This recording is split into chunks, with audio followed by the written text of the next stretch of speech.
Yo guys, what is going on? It is Fred here with my first video on this channel, so make sure to like and subscribe. And let me give you a quick overview before we get into this video of this channel. This channel will feature gaming and basketball videos, as you're seeing right now. And basically what we're going to be talking about today is the Cleveland Cavaliers. We all remember when they defeated, the undefeatable 73-9 Golden State Warriors. They looked undefeatable, but they beat them with Kyrie and Kevin Love and LeBron. Then the next year, they lost in 5. Then when LeBron stayed with them, they got swept in the finals, and it was pretty bad. So LeBron decided to opt out of his contract. He decided, obviously to take the Lakers deal, and we're basically going to be talking about, what's left over from when LeBron left. They obviously got the 8th pick. They drafted Colin Sexton. He looked really promising in Summer League, but then again, it is only Summer League, but I have high hopes for him. I can see him being kind of like a Patrick Beverley, but who can also, score. And, that's not a bad thing to do in this league, to be Pat Beverley and score.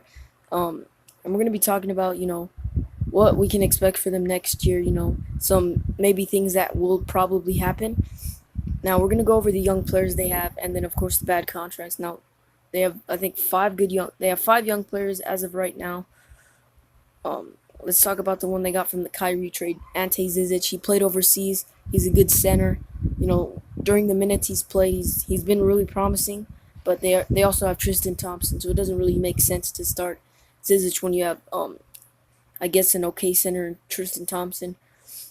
Another guy they have is Cedi Osman. He looked promising in the minutes that they've given him so far, which hasn't been very much, but he still looks like a really good young promising player.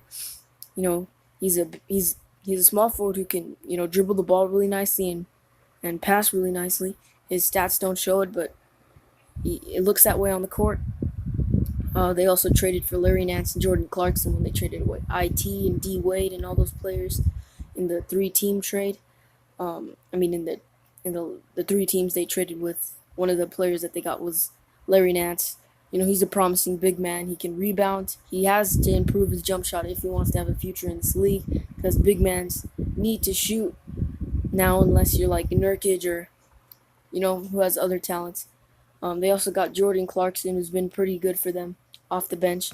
He's a proven scorer off the bench. He could possibly start in the future, which I highly doubt it, because they already have Colin Sexton. And then the bad contracts you have J.R. Smith, who's not on the best contract. George Hill, $60 million. Kyle Korver, his contract isn't that bad, but age is a factor in this league, and he's not the youngest guy on the court.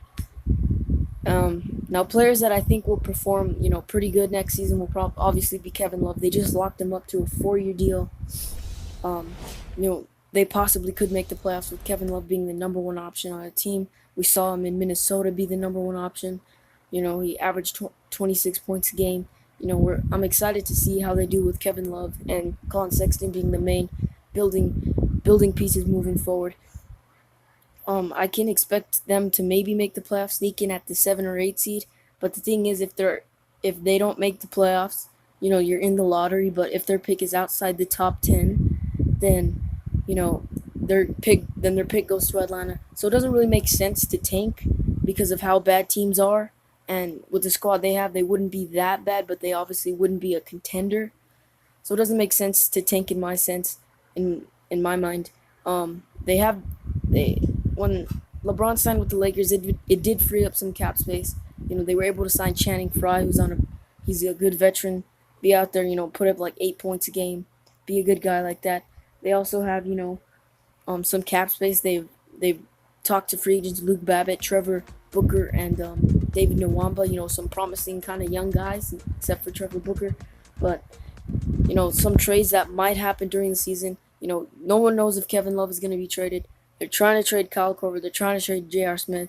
Tristan Thompson isn't untouchable. Pretty much, I think it is possible for them to make the playoffs, but the main point here is that the Cavaliers are not in the best position. They have promising young players, but they also have horrible, horrible contracts and some old players who can't produce anymore. We saw J.R. Smith, screw it up for LeBron in the finals last season. It was pretty bad for them. So, make sure to like and subscribe. I'm gonna end my video on this note. No, I'm just kidding. Yeah, make sure to like and subscribe, and peace out.